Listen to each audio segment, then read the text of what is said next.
lahat po ng mga terapistang mahihirap po, yung indigent people po, mga nakilala ko. Yung tumigil mangarap po ay talaga pong suko na ng panahon na yun, pero pinilit ko pong may marating.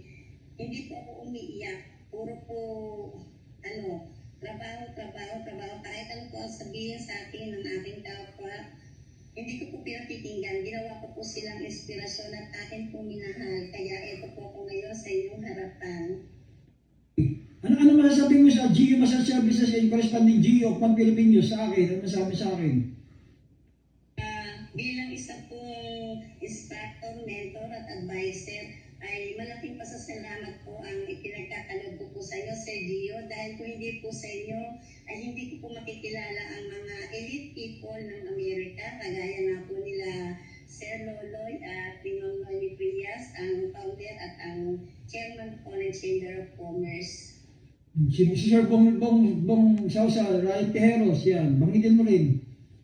Si Sir Bong Sausa, sorry po, hindi ko po siya nakilala kasi nakaalis na po agad ako noon. Pero si Sir Ryan po, hindi ko po alam kung si Sir Bong Sausa po yung sa Manila Hotel na ipapakilala ko sana sa akin ni Sir Loloy, kaso po gagabihin ako. Si Sir Ryan po, ayun, nagkatawagan na po kami. Kaya, kumusta po Sir Ryan? Yan. Okay.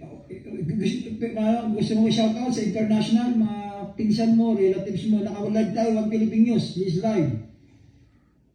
Shoutout po sa mga mahal kong mga pamangkin sa Canada, si Ruel, si Celine, si Eileen, yung iba pa nandito po yung asawa po ng aking pamangkin, si Kakay po, yan, saka po yung kanyang mga anak, si Ashley, si N.A. at si Aliyah. Kamusta sa inyong lahat? Yan, saka po sa akin mga manugang sa pamangkin, hindi ko na po pahalanan. Baka po mamalik po ko ng medyo na nervous na po ako. Nahuli yung nervous ko, sir.